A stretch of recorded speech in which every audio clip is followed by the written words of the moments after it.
America இந்த extreme, Iran இந்த extreme. Iran வைக்கிற கோரிக்கை, அமெரிக்கா வைக்கிற கோரிக்கை 2க்கும் சம்மந்தமே இல்ல. ஸோ கமர்ஷியல் கப்பல் வரலாம், போகலாம், எண்ணெய் ஏற்றிட்டு போகலாம், திங்ஸ் கொண்டு போகலாம், என்ன வேணாலும் கொண்டு போகலாம், வரலாம். அவங்களுக்கு கட்டுப்பாடு இல்லை, நான் ஓப்பன் பண்ணிவிட்டேன். அப்படி சொன்னதுக்கப்புறம் அமெரிக்கா என்ன சொல்லுது?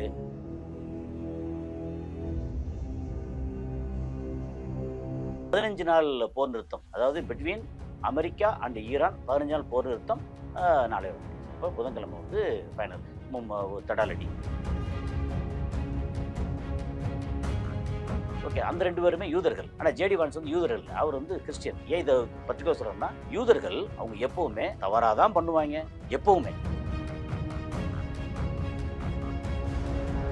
அது இல்லாமல் அப்புறம் இங்கே இஸ்ரேல் லெபனான் அடித்தாங்கல்ல, நிறுத்த சொன்னாங்க. சரி, வேறு வழியில் நிறுத்தப்போ நாங்கள் நிறுத்த வச்சாச்சு. நிறுத்த வச்ச உடனே இதை வந்து திறந்துட்டாங்க, ஹர்மஸ் திறந்து விட்டாங்க. அமெரிக்கா திறக்க மாட்டேங்கிறாங்க. அப்போ நீ என்னது, நான் திறந்து விட்டு நீ திறக்கலைன்னா, நான் திறந்து விட்டு அர்த்தமே இல்லையா? நான் மூடிடுறேன்னு திரும்ப மூடிட்டேன். திறந்து விட்டு சில மணி நேரங்களே மூடிட்டாங்க. அப்படி மூடினதுக்கப்புறம் வந்த கப்பல் இந்திய கப்பல். அமெரிக்கா என்ன பண்ணுறாங்க, எங்கள் ஆட்கள் கிளம்பி வர்றாங்க பேச்சுவார்த்தைக்கு. கையில் வந்து ஒரு டிராஃப்ட் கொண்டு வர்றாங்க, என்னென்னலாம் பண்ணணும் பேச்சுவார்த்தை. எப்படி அந்த கம்பெனி சொன்ன பார்த்தீங்கல்ல, பேச்சுவார்த்தை. எங்கள் ஆட்கள் வருவாங்க, கையில் டிராஃப்ட் கொண்டு வருவாங்க. நீங்கள் வந்து எல்லாத்தையும் வந்து மூடிக்கிட்டு வரணும், பார்க்கணும், படித்து பார்த்தோ படித்து பார்க்காமலோ பூரா கையெழுத்து போடணும், ஓகே சொல்லணும், ஷேக் ஹேண்ட், அப்படி கிளம்பி போகணும். இது வந்து என்னடா இது, முன்ன போனால் கடிக்குது, பின்ன போனால் உதைக்குது, இது என்ன இது அப்படின்னு சொல்லி இவங்க வந்து இது கிடக்காங்க. ஸோ நிலைமை வந்து ஈரானுக்கு இழப்புங்கிறது அஃபீஷியலாக வந்த இழப்பு வந்து $270 பில்லியன் ரேஞ்ச், மிகப்பெரிய இழப்பு.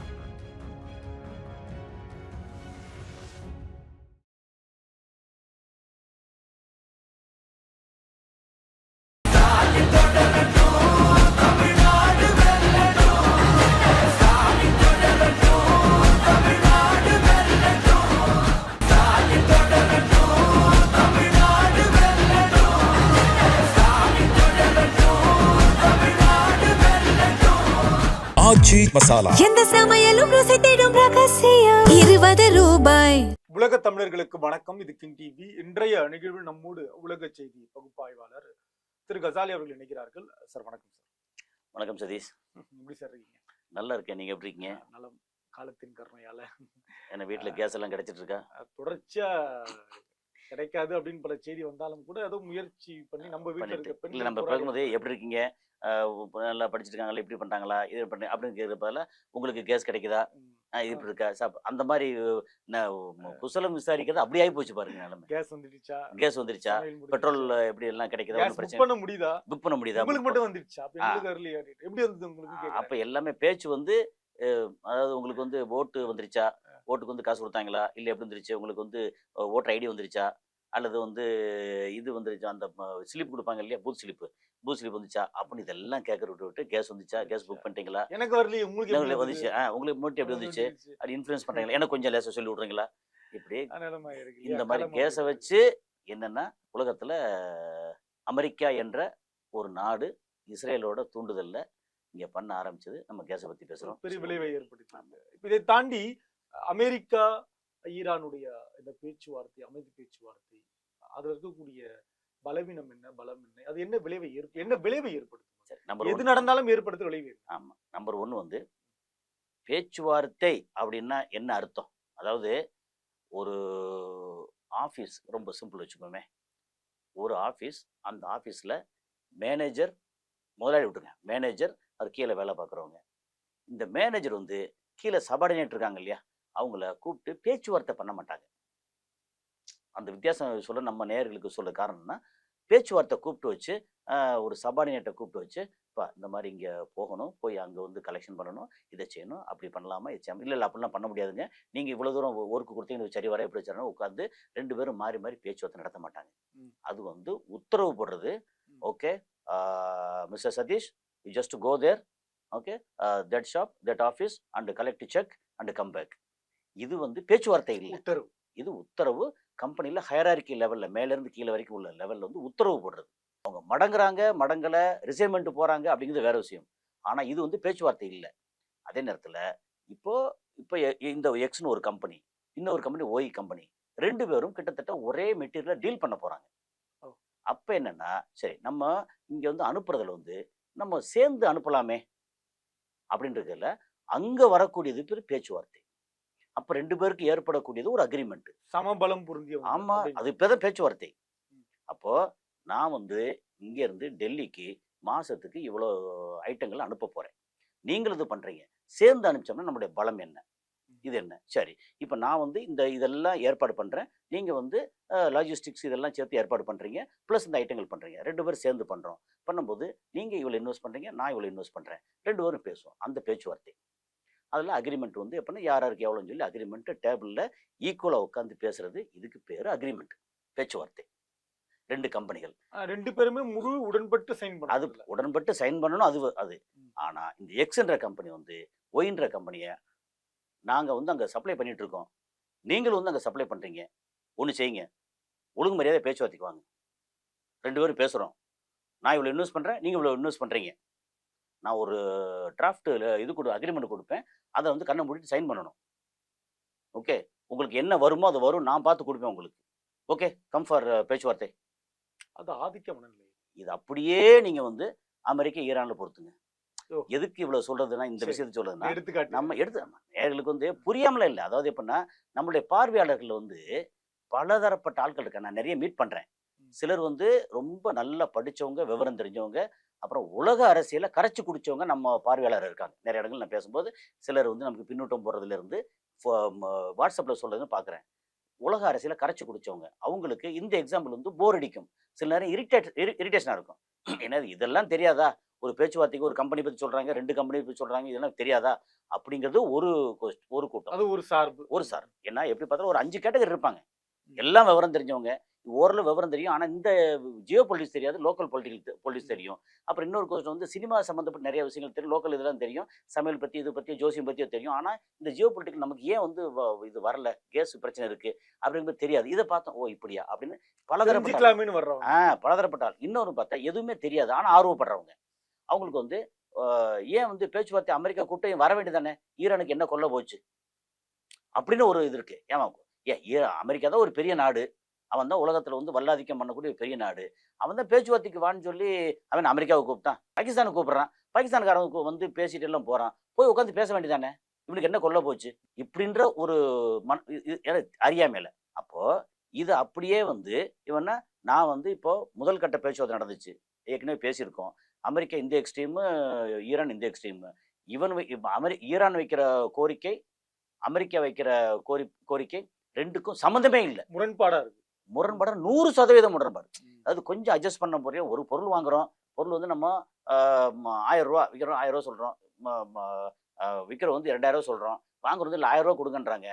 கொஞ்சம் ஏறி வா, நீ கொஞ்சம் இறங்கி வா. அப்போ ஒரு 1500 முடிப்போம், 1400 முடிப்போம் அப்படின்னு வரும். இது வந்து எப்படின்னா நெகோசியேஷன். ஏறக்குறைய ஏறக்குறைய. அதாவது நெகோசியேஷன் அப்படிங்கிறது வந்து பேரம் பேசுறது. சரி. அந்த காலத்துல வந்து மாடு பிடிக்கும் போது துண்டை கையில போட்டுக்கிட்டு பேரம் பேசுவாங்க. இவ்வளவுன்னு சொல்லி அந்த பேரம் பேசுறது. இப்ப இதுல வந்து ஹர்மோஸ் நாங்க வந்து பிடிச்சி வச்சுக்கிட்டோம். அமெரிக்கா, ஈரான் பிடிச்சி வச்சுக்கிட்டோம். அமெரிக்கா வந்து வெளியில நாங்க வந்து பிடிச்சி வச்சுக்கிட்டோம். சரி, நீங்க வெளியில ஓபன் பண்ணி விடுங்க, நான் ஹர்மோஸ் ஓபன் பண்ணி விடுறோம். அமைதி பேச்சுவார்த்தைக்கு ஏற்பாடு பண்ணுவோம். அப்படி 2 பேரும் ஓப்பன் பண்ணி விட்டா எல்லா கமர்ஷியல் வெஹிக்கிளும் போகும், வரும், பிரச்சனை இல்லாம இருக்கும். ஓகே. அப்போ இது என்னன்னா நான் வந்து ஓப்பன் பண்ணி விட்டேன். எங்க நீங்க இஸ்ரேல் லெபனான்ல அடிக்கிற நிறுத்திட்டாங்க. 10 நாள் போர் நிறுத்தம் பண்ணிட்டீங்க. அப்போ நான் வந்து இந்த நல்லெண்ண அடிப்படையில நான் ஹர்மோஸ் வந்து பிடிச்சி வச்சிருந்தேன் இல்லையா, அதை நான் வந்து திறந்து விட்டேன். உலகத்தில் எந்த கப்பலும் வரலாம், கமர்ஷியல் கப்பல். ஏன் கமர்ஷியல்னா வேற ஆயுத கப்பலோ எந்த கப்பலும் வரக்கூடாது. ஸோ கமர்ஷியல் கப்பல் வரலாம், போகலாம், எண்ணெய் ஏற்றிட்டு போகலாம், திங்ஸ் கொண்டு போகலாம், என்ன வேணாலும் கொண்டு போகலாம், வரலாம். அவங்களுக்கு கட்டுப்பாடு இல்லை. நான் ஓப்பன் பண்ணிவிட்டேன். அப்படி சொன்னதுக்கப்புறம் அமெரிக்கா என்ன சொல்லுது, நீங்க நம்ம பேச்சுவார்த்தை அடுத்த பேச்சுவார்த்தை முடிஞ்சு நம்முடைய ஒப்பந்தம் எல்லாம் ஓகே ஆனதான் நான் இங்கேருந்து விலகுவேன். அது வரைக்கும் நான் விட மாட்டேன். அமெரிக்கா. அப்ப யார் மேல தப்பு? பேச்சுவார்த்தை என்ன? நான் சொல்றதை நீ கேள். இப்போ 2ஆம் கட்சி பேச்சுவார்த்தை கேட்கறீங்கல்ல, இந்த பேச்சுவார்த்தை இன்னைக்கு நடக்கணும். இன்னைக்கு நாளைக்கு நடக்கணும் அதிகபட்சம். ஏன்னா நாளைக்கு நைட்டு மிட் நைட்டோட முடியுதுன்னு நினைக்கிறேன். 15 நாள் போர் நிறுத்தம். அதாவது பிட்வீன் அமெரிக்கா அண்ட் ஈரான் 15 நாள் போர் நிறுத்தம் நாளை வர முடியுது. அப்போ புதன்கிழமை வந்து ஃபைனல் தடாலடி. ஓ. ஓகே, தடாலடின்னு முடிவு பண்ணிடலாமா? ஆமா. அதான் நடக்குமா அடுத்து? அது அது வேற வேற ஆப்ஷனே கிடையாது. வேற இப்போ வழி அந்த இல்ல. மாதிரி இப்போ பேச்சுவார்த்தைக்கு என்ன சொல்றாங்க வந்து, அடுத்த கட்ட பேச்சுவார்த்தை இன்னைக்கு அமெரிக்கால இருந்து அவரு ஜேடி வான்ஸுங்கிற துணை அதிபர். துணை அதிபர் வந்து ஒரு நாட்டுக்கு வர்றதுங்கிறது சாதாரண விஷயம் இல்ல. ஒரு ஒரு மிகப்பெரிய இடத்துல இருக்கக்கூடிய டெலிகேட்ஸ் அவர். ம். ஓகே. அதுக்கு அடுத்து வந்து ஏற்கனவே முன்னாடி கூடவே வந்த இவரோட மருமகன் ஜேர்ட் குஷ்னரா இருக்கட்டும், அல்லது ஸ்டீவ் விட்காஃபா இருக்கட்டும். இந்த 3 பேர் செல்வாக்கு மெயினா. படைத்த நபர்கள். ஆ? செல்வாக்கு படைத்த நபர்கள். அந்த பேச்சுவார்த்தைக்கு முக்கியமா இதுக்கு முன்னாடி வந்து ஜெனீவால பேச்சுவார்த்தை நடக்கும் போதும் இவர் கிடையாது, ஜேடி வான்ஸ் கிடையாது. மற்ற 2 பேரும் அது ஸ்டீவ் விட்காஃபும் இவரும் ஜேர்டு குஷ்னர். ஜேர்டு குஷ்னர் வந்து ட்ரம்போட மருமகன், மகளை கட்டினவர். ஓகே, அந்த 2 பேருமே யூதர்கள். ஆனா ஜேடி வான்ஸ் வந்து யூதர்கள் இல்ல, அவர் வந்து கிறிஸ்டியன். ஏன் இதை பர்டிகுலர் சொல்றோம்னா, யூதர்கள் ம். அவங்க எப்பவுமே தவறாதான் பண்ணுவாங்க, எப்பவுமே இது வரைக்கும் நடந்திருக்க அத்தனையிலையும். ஓகே, ஏன்னா நான் நிறைய உதாரணம் காமிக்க முடியும், பண்ணுவாங்க. அப்போ இப்போ ஜேடி வான்ஸ் வந்து அப்பர் ஹேண்ட் எடுக்கிறார். எடுத்து என்னோட தலைமையில இவங்க 2 பேர் வர்றாங்க. ஓ. அப்படி வரும்போது பேச்சுவார்த்தை கொஞ்சம் ஸ்மூத்தா போகலாம் அப்படிங்கிறது தான் ஃபர்ஸ்ட் பேச்சுவார்த்தை வந்தது. அப்படி வரும்போதே 2 பேரும் எக்ஸ்ட்ரீம் இந்த சைடில் இருந்தாங்களா, முடியாதுன்னு சொல்லி போயிருச்சு. போனதுக்கப்புறம் இந்த பேச்சுவார்த்தை இது வந்து எக்ஸ்டெண்ட் ஆகுது. ஆக்சுவலாக எது அந்த 15 நாள் இருக்கு இல்லையா, ம். அது வந்து எக்ஸ்டெண்டில் கண்டினியூ ஆகுது. அன்னைக்கே அடிச்சிருக்கணும், பிரச்சனை வந்திருக்கணும். ஃபர்ஸ்ட் பேச்சுவார்த்தை முடிஞ்ச உடனே கண்டினியூ அது வந்து அடிதடி நடக்கலை. அப்புறம் ஈரான் வந்து அமெரிக்க நிலைகள் இருக்குல்ல, அது சம்மந்தப்பட்ட அரபு நாடு அடிக்கலை, ஒன்றும் பண்ணல, அமைதியாக அவங்களுக்கான வேலைகளை பார்த்தாங்க. என்ன வேலைன்னு சொல்கிறேன் நான். அது இல்லாமல் அப்புறம் இங்கே இஸ்ரேல் லெபனான் அடித்தாங்கல்ல, நிறுத்த சொன்னாங்க. சரி, வேறு வழியில் நிறுத்துப்பா, நாங்கள் நிறுத்த வச்சாச்சு. நிறுத்த வச்ச உடனே இதை வந்து திறந்துட்டாங்க, ஹர்முஸ் திறந்து விட்டாங்க. அமெரிக்கா திறக்க மாட்டேன்ட்டாங்க. அப்போ நீ என்னது, நான் திறந்து விட்டு நீ திறக்கலைன்னா நான் திறந்து விட்டு அர்த்தமே இல்லையா, நான் மூடிடுறேன்னு திரும்ப மூடிட்டாங்க. திறந்து விட்டு சில மணி நேரங்களே மூடிட்டாங்க அதை. அப்படி மூடினதுக்கப்புறம் வந்த கப்பல் இந்திய கப்பல். ஆமா. இந்திய கப்பல், ஒரு பிரெஞ்சு கப்பல், ஒரு யூகே கப்பல், 4 கப்பல் அடிச்சாங்க. இது தெரிஞ்சேவா இல்ல பாதுகாப்பு தற்காப்புக்காகவா? தற்காப்புக்காக. என்ன திடீர்னு வரும், நம்ம எல்லாம் திரும்ப மூடிட்டோம், ஆனால் கப்பல் வருது. அப்போ சேப்பானாவின்னு ஒரு சவுண்டெல்லாம் வரும், அது கேட்டிருப்பீங்க. அந்த ஆடியோ இருக்கு இல்லையா, அதில் இதெல்லாம் அந்த வேவ்ஸ் தான் போட்டு சேப்பானாவி we have clearance from you, we are second in the list அப்படின்னு சொல்லிட்டு யூ ஆர் அட்டாக்கிங் அப்படின்னு சொல்லிட்டு அந்த இது நம்ம இந்தியன் இதுலேருந்து வருது. அதுக்கப்புறம் என்ன பண்ணிட்டாங்கன்னா, அது அப்போ நிறுத்திட்டாங்க. அதுக்கப்புறம் பார்த்து என்ன சொல்லிட்டாங்கன்னா, பை சிக்னல் மிஸ்டேக் நாங்கள் அடிச்சிட்டோம். அடித்தது யாருன்னா, ஆள் வச்சு புயல் அடிக்கலை, ஆட்டோமேட்டிக்காக போட் இருக்குல்ல, அடிச்சாச்சு. தொழில்நுட்ப கோளாறு தான். அது வந்து அவங்க சொன்னது தொழில்நுட்ப கோளாறாக இருக்கலாம், அல்லது தொழில்நுட்ப கோளாறுன்ற பேரில் வந்து அடிச்சிருக்கலாம். அப்போ நோக்கம் இருக்கணும். என்னன்னா, நீங்க சொன்ன மாதிரி இது வந்து இந்திய கப்பலாக இருந்தாலும் அடிப்போம், அமெரிக்கா நீ பார்த்துக்கோ. அதாவது புருஷன் மேலே கோபம் இருந்தால் பிள்ளைய போட்டு அடிப்பாங்க. அது மாதிரி இது எல்லாமே இந்த மாதிரி அடிச்சிட்டோம். சாரிப்பா, நான் வந்து தெரியாம இது வந்து பை சிக்னல் மிஸ்டேக் ஆச்சு. நாங்கள் ஏற்கனவே உங்களுக்கு கிளியர்ஸ் கொடுத்துருக்கோம், அதனால் நாங்கள் வந்து தப்பாக அடிச்சிட்டோம். பட் அதுக்கெல்லாம் வந்து அதுக்கப்புறம் வந்து பேசி ஒரு மாதிரி சமாதானப்படுத்தி எல்லாம் பண்ணுவாங்கன்னு வச்சுக்கோங்க. என்னத்தை பண்ணாலும் அதை அடித்து அதுக்கப்புறம் இவங்களோட கப்பல், யூகே கப்பல் அண்டு ஃப்ரான்ஸ் கப்பல், அவங்களே அடிச்சு விட்டு அவங்களும் கதறாங்க. எல்லாம் திரும்பி ரிட்டர்ன் போயிட்டாங்க. ஓகே, முடிஞ்சு போச்சு அது அப்படியே. அமெரிக்கா என்ன பண்ணுறாங்க, எங்கள் ஆட்கள் கிளம்பி வர்றாங்க பேச்சுவார்த்தைக்கு. கையில் வந்து ஒரு டிராஃப்ட் கொண்டு வர்றாங்க, என்னென்னலாம் பண்ணணும் பேச்சுவார்த்தை. எப்படி அந்த கம்பெனி சொன்ன பார்த்தீங்கல்ல, பேச்சுவார்த்தை. எங்கள் ஆட்கள் வருவாங்க, கையில் டிராஃப்ட் கொண்டு வருவாங்க.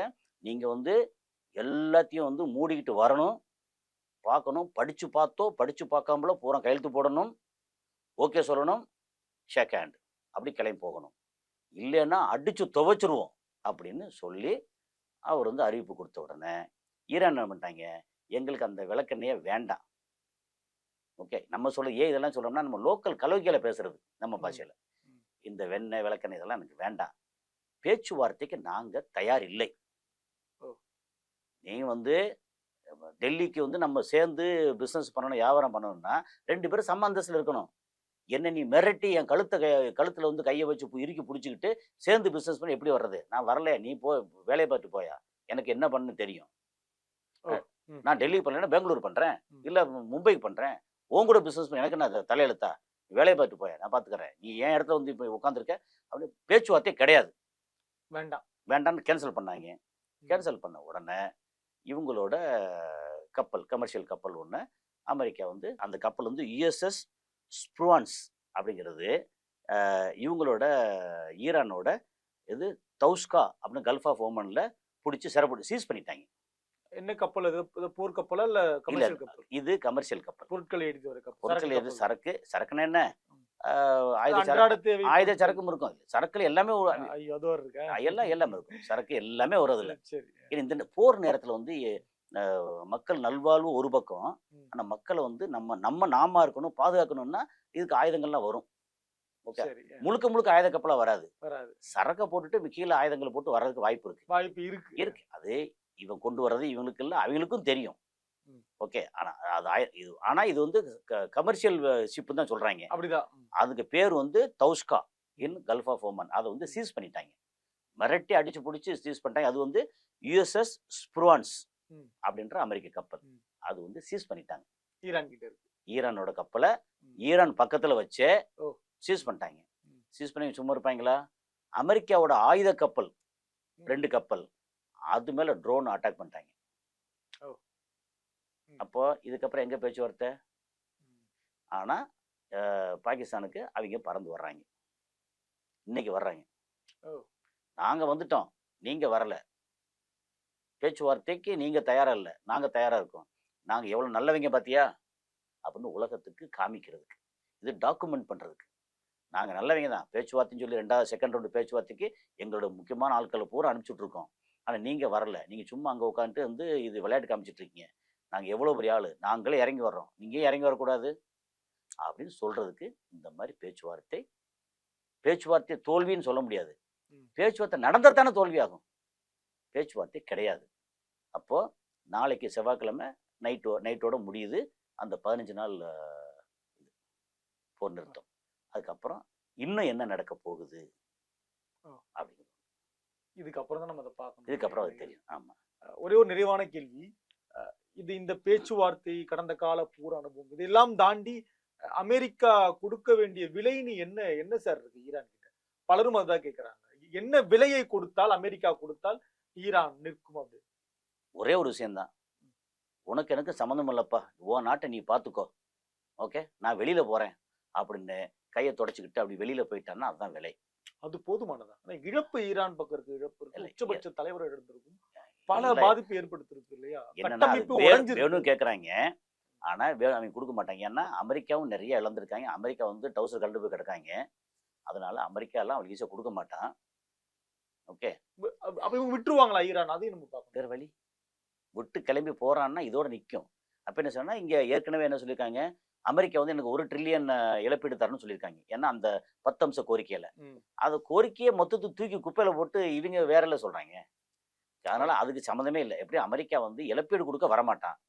அப்ப ஈரான் என்ன சொல்லியிருக்காங்க, உங்களோட நிலையில வச்சுதான் எங்களை அடிச்சாங்க அப்படின்னு குவைத்து, கத்தாரு, இது UAE, UAE. Saudi Arabia and Bahrain, இந்த 5 நாட்டில வந்து பில்லு போட்டிருக்காங்க. நீங்க எனக்கு இவ்வளவு தரணும் அப்படின்னு ஈரான் பில்லு போட்டிருக்காங்க. அப்புறம் இந்த 5 நாடுகள்லையும் அமெரிக்கா பில்லு போட்டிருக்கான். நான் உங்களுக்காகத்தான் இங்க இறங்கி வந்து இவ்வளவு தூரம் இழந்திருக்கேன். இது வந்து என்னடா அது, முன்ன போனா கடிக்குது, பின்ன போனா உதைக்குது, இது என்ன இது அப்படின்னு சொல்லி இவங்க வந்து இது கிடக்காங்க. ஸோ நிலைமை வந்து ஈரானுக்கு இழப்புங்கிறது அஃபிஷியலா வந்த இழப்பு வந்து $270 பில்லியன் ரேஞ்சு, மிகப்பெரிய இழப்பு. நம்ம மதிப்புல எப்படி சார்? நம்ம 25 லட்சம் கோடி, நம்ம ரூபாய் மதிப்புல, நம்ம ரூபாய் மதிப்புல கிட்டத்தட்ட 25 லட்சம் கோடி வந்து இழப்பு இப்ப வரைக்கும். ஆமா. இப்போ ஒரு 3 லட்சம் கோடி வந்து இஸ்ரேலுக்கு இழப்புன்னு சொல்றாங்க. ம். ஆனா இஸ்ரேலுக்கு இழப்பு அதெல்லாம் தாண்டின இழப்பு. எப்பவுமே உண்மை பேச மாட்டாங்க. ம். அவங்க வந்து வட சொல்றவங்க எதை எடுத்தாலும் வந்து எங்களுக்கு ஒண்ணுமே இல்லையே, ஐயா எங்களுக்கு ஒண்ணு அடிபடவே இல்லையே. உண்மையாவே சார் இஸ்ரேல் இப்ப எப்படி சார் இருக்கு? நலமாக இருக்கிறதா? நலமறி அவான்னு கேக்குறாங்க. உயிரோட இருக்கு, ஏதோ உயிரோட இருக்கு, உயிரோட இருக்கு. அது சரி. சொல்லலாம். ஏன்னா நான் கடந்த ஒரு 50 நாளா நான் டெய்லி பார்த்துட்டு வர்றேன் இஸ்ரேல் நிலைமையை. டெல்லவியூல அடி வாங்கியிருக்கான், ஹைஃபா துறைமுகம் அடி வாங்கியிருக்கான், ரன்வே அடிச்சிருக்காங்க. கொஞ்சம் கொஞ்சம் சரி பண்ணான்னு வச்சுங்க, அரைகுறைய சரி பண்ணிட்டு கூட வந்து ஃப்ளைட் ஓட்டுறாங்க. ம். ஓகே. பீர்ஷேபான்னு ஒரு பெரிய சிட்டி, அதுல பெருசா அடி வாங்கியிருக்கான். அதுக்கப்புறம் செட்லஸ் ஏரியான்னு சொல்லி ஜெருசலத்துல இருக்கு, ஓ. அங்க அடி வாங்கியிருக்கான். கொஞ்சம் நெஞ்சம் அடி இல்லை, அடி வாங்காத இடமே இல்ல. என்ன. அதுக்கப்புறம் வந்து அங்க வந்து டிமோனான்னு சொல்லி அவங்களுடைய அணு ஆயுத இடம், அது வெளியே சொல்லவே மாட்டாங்க எப்போ. அணுக்கிடுங்க சார் அது. ஆமா, அணு ஆயுதம் தயாரிச்சு வச்சிருக்காங்க. அந்த இடத்துல பயங்கரமா அடிச்சிருக்காங்க. அதுக்கப்புறம் வந்து அராதுன்னு ஒரு இடம், அணு சம்பந்தப்பட்ட இடம், அங்கேருந்து ஒரு 100 கிலோமீட்டர் பக்கம், அது அது அடி வாங்கியிருக்காங்க. இஸ்ரேல் வந்து அடி வாங்காத இடமே இல்லை, அப்படி அடி வாங்கியிருக்காங்க. மக்கள் நிறைய பேர் வெளியே போயிட்டாங்க. சிட்டி விட்டு எல்லாம் கிளம்பி கிராமங்களுக்கு தோட்டங்களுக்கு போய் தஞ்சம் அடைஞ்சிருக்காங்க. அப்படி ஒரு பயங்கர மோசமான நிலைமை. அது இல்லாம அவங்களுக்கான வருமானம் சுத்தமா போச்சு. கடந்த 2.5 வருஷமா பெரிய வருமானம் இல்லை, ரொம்ப முன்னப்பன இருந்துச்சு. இப்போ கடந்த 2 மாசமா வந்து சுத்தமா வருமானம் இல்லை. ஏன்னா அவங்களுக்கு வருமானம் எதுலேருந்து வரும்? ட்ரேடுலேருந்து வரும், டூரிஸ்ட்லேருந்து வரும், வேற வெளிநாட்டில் இன்வெஸ்ட்மெண்ட்லேருந்து வரும். இப்போ ஆயுதத்தை வந்து இங்கே பிரயோகப்படுத்திட்டு பார்த்தியா நீங்கள் அடிச்சோம் பார்த்தியா அப்புறம் அந்த ஆயுதோட விற்பனையில் வரும். 100 ரூபா ஆயுதத்தை 1000 ரூபாய்க்கு விற்பாங்க. F-35 வரைக்கும் எல்லாத்தையும் திருப்பி அடிச்சிட்டாங்க.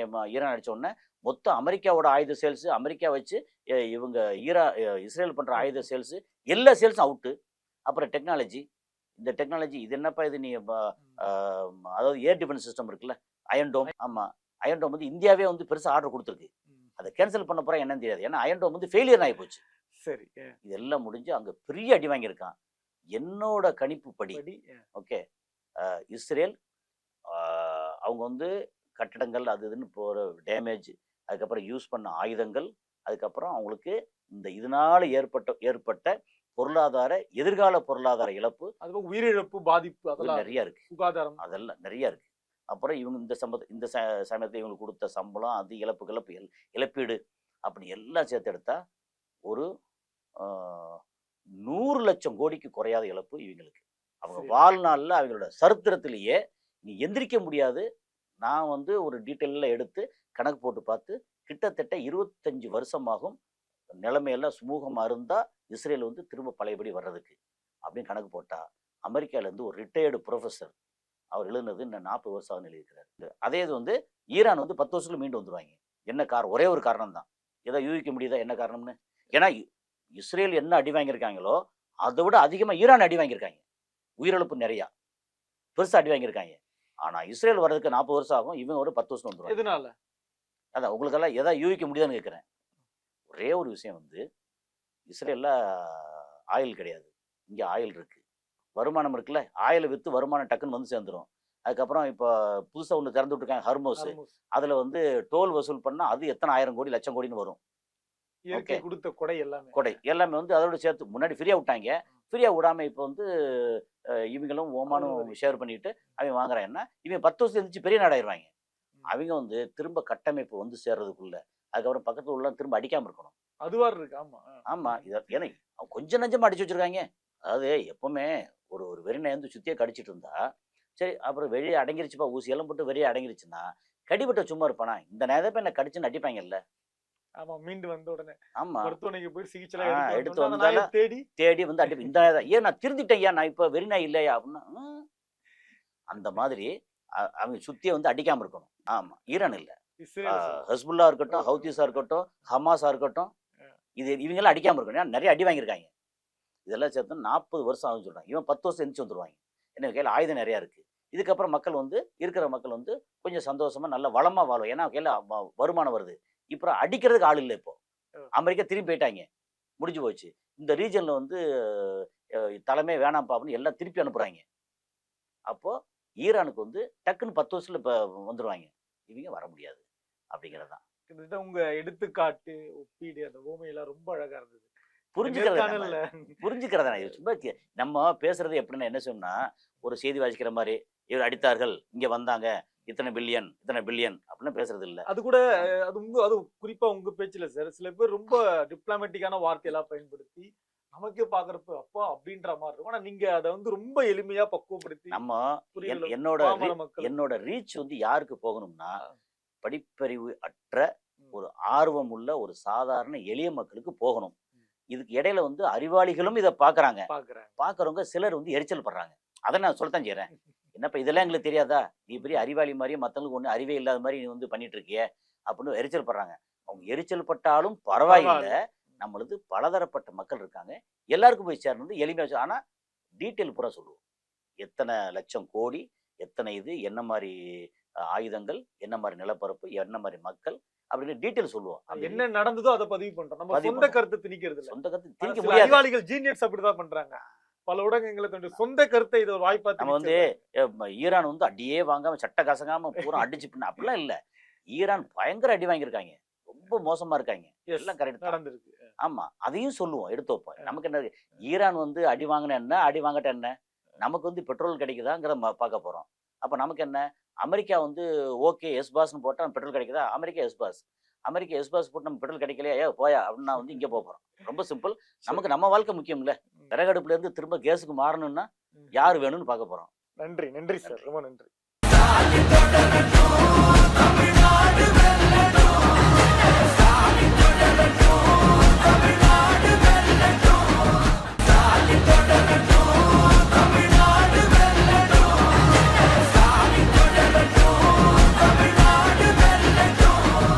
ஆச்சி மசாலா எந்த சமையலும் ருசி தேடும் ரகசியம். 20 ரூபாய்.